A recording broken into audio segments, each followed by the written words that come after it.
মনির ভাই বলল, কিছু ঠিক নেই লিমন, চাচা চাচি দুইজনে লাশ হয়ে গেছে।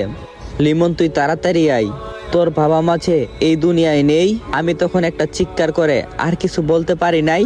তৌহিদ ভাই আমাকে শক্ত করে জড়িয়ে ধরল। মাহিন্দারের মধ্যে দুইজন যাত্রী ছিল, তারাও কৌতূহল দৃষ্টিতে তাকিয়ে রইল। রূপসা নদীর ঘাটে গিয়ে কোনো গাড়ি পাওয়া যাচ্ছে না। কিছুক্ষণ পর তৌহিদ ভাই বলল, আমাদের বন্ধুর একটা প্রাইভেট বাইক আছে, তাকে কল দিয়ে আসতে বলবো। আমি বললাম আচ্ছা, চেষ্টা করো। মনির ভাই আমার কথা মতো পারভেজকে বলল। পারভেজের বাসায় টুকপাড়া কবরস্থানের কাছেই। সে শুনেই সঙ্গে সঙ্গে বাইক নিয়ে বের হয়ে এলো। আধা ঘন্টা পর সে যখন আমাদের কাছে এসে পৌঁছায়, তখন তিনজন মিলে রূপসা ব্রিজের দিকে যাচ্ছি। আমাকে মাঝখানে বসিয়ে তৌহিদ ভাই আমাকে শক্ত করে জড়িয়ে ধরে রেখেছে। পারভেজ যতটা সম্ভব সাবধানে বাইক চালাচ্ছে। ফিরোজপুরের গ্রামের বাড়িতে যখন পৌঁছালাম, তখন দিনের আলো ফুটতে শুরু করছে। এর মধ্যে আমাদের ভারী ভর্তি মানুষের আনাগোনা দেখা যাচ্ছে। ভোররাত থেকে যারা শুনছে তারা সকলে চলে এসেছে। থানা থেকে পুলিশ এখনো আসেনি, তাই লাশ ঠিক সেভাবেই পড়ে আছে। বাবা মারে শোয়ার করে ফ্লোরে গলা কাটা মরদেহ অবস্থায় পড়ে আছে আমার প্রিয় মা। তার কাছে গলা কাটা অবস্থায় পড়ে আছে আমার বাবা, আর বাবার হাতে একটা ছুরি।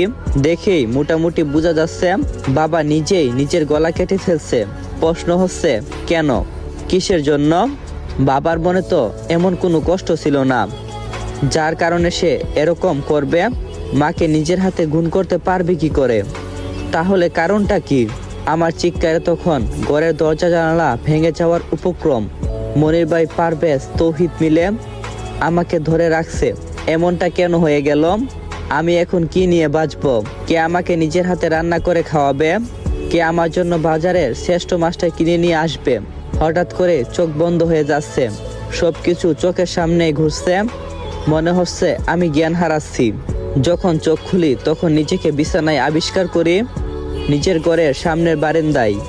এখানে আমি বাড়িতে আসলে প্রায় সময় ঘুমাইতাম, আর বাড়িতে যখন থাকতাম না তখন বাবা বিকালে দুপুরে এখানে বিশ্রাম নিত।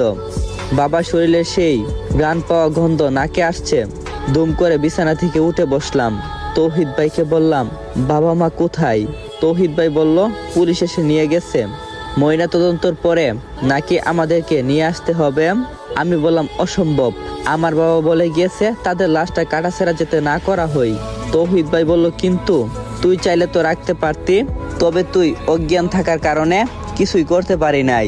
আর পুলিশের কাছে মনির ভাই আর আমি যতটা জানি ততটাই বললাম। তোর কাছে আঙ্কেল ফোন দিয়ে যা যা বলছে, তারপর আমরা দুজন রওনা দিলাম। আর মনির ভাইয়ের দরজা ভেঙে ভিতরে প্রবেশ করার সবকিছুই বললাম। এখন কি আমি আমার বাবা মায়ের লাশ কাটা ছেঁড়া থেকে রক্ষা করতে পারবো না?